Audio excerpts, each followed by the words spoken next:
Just picture it with me. I'm sitting in a taxi in Cambodia, and beside me there's an 11-year-old boy that I don't know. And I say to him, "Do you know about God?" And he said, "No." And so I said, "Do you want to know about God?" The rest of that story and more coming up on Mission Viewfinder.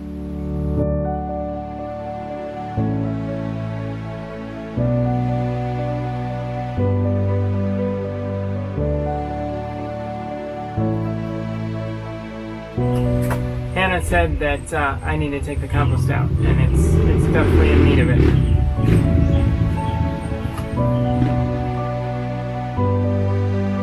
Hannah's thankful that I like doing compost because she doesn't like the stinky mess, but she sure does like it when we get a whole new batch of compost to put on the garden.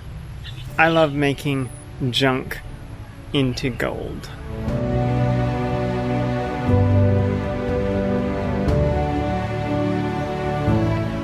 One of the things we wanted to do when we started this channel was to make it kind of real life, so hence the compost. But that story that I started to tell you at the beginning, I want to tell you that story because I think it's relevant to the world that we live in, but also this channel. I was here in Thailand. This is before I moved to Thailand. And I was headed to Cambodia. And so I stayed with some friends down near Bangkok. And they took me to the van station to get a van to go to the border with Cambodia. It's like 4:30 in the morning or something.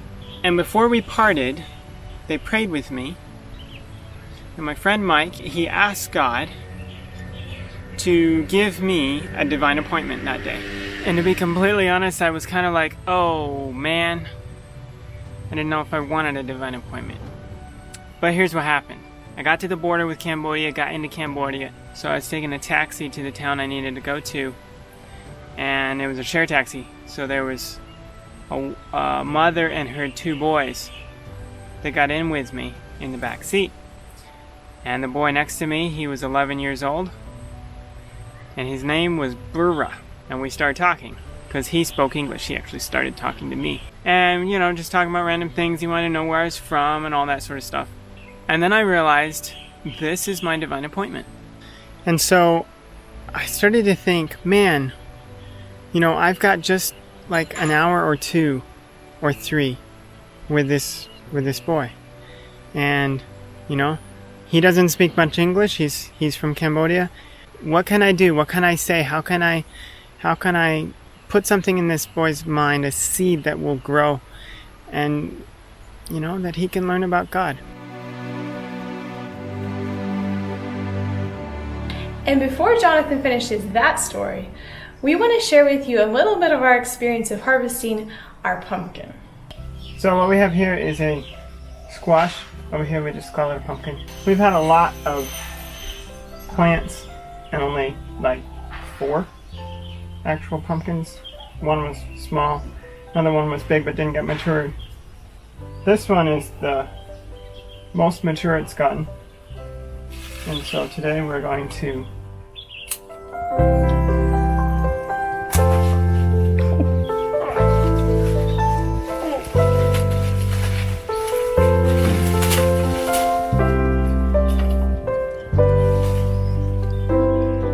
find out how heavy it is. What we have here is a very accurate, very specialized garden produce scale. Also marketed. It's actually marketed for luggage, but it's a garden scale. Or not. Okay, come close. Looks like it's about 7 or 8 pounds. As I was thinking about our experience with growing the pumpkins and how we had these big vines and they were growing all over the place, we had lots of little tiny female blossoms with little tiny fruit, and it looked so promising and so exciting. And then we ended up with just a few pumpkins and only 1 actual mature pumpkin. It really made me think about the parallels between that and a lot of ministry and missionary work. You know, in ministry, we often end up working with a lot of different people who look promising, but in the end, there's only actually a few who really come out. But is it worth it? Just like our pumpkins, it's worth it. And there's a prime example that I can share with you just from this evening of talking with a girl who was one of my students and a student of many other people that I know, who after all the years of pouring into her and her classmates and giving them education and training and support, she's out in the field serving with her husband.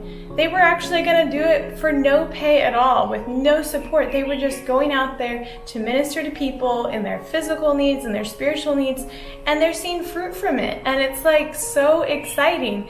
You know, it's like even if there's only a few pumpkins from all those vines, it was worth watering them. And yeah, it is a little bit discouraging sometimes, but I think seeing a student go out into the mission field, somebody who you've, maybe not a student, but somebody who you've worked with and tried to encourage and strengthen their walk with God, seeing them then go and do the same thing is way more exciting than picking a pumpkin.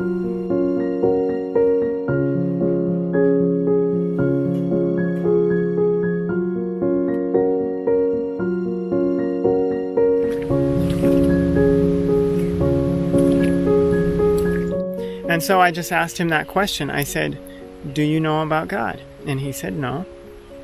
And then I said, well, do you want to know? I'll never forget it. He got this excited look and he was like, yeah. And I thought, oh, wow.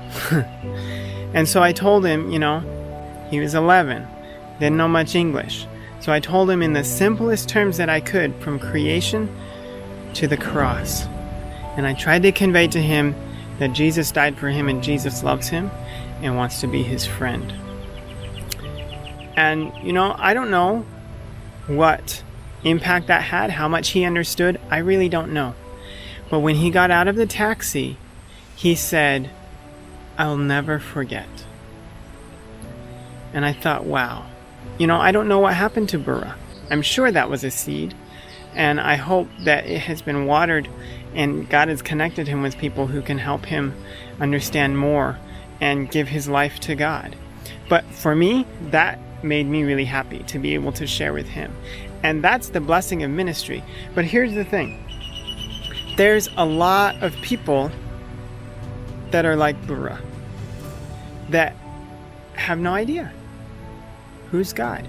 Is there a God that loves me? Really? They don't know. They have no idea. And that's why we are in the mission field. That's why a lot of missionaries are in the mission field. And that's why there's a need for more missionaries. Because there's more children, adults, grandparents, like Bura, who don't know. And so, for us to come here, some people might think it's a sacrifice. It's not really. It's an investment into heaven. Because Jesus died for all of us. Doesn't matter where we grew up, what we learned, what religion, excuse me, what religion we were part of, or anything. Jesus died for us. And so I believe the other people in this world, like Bura, they deserve the opportunity to know who God is.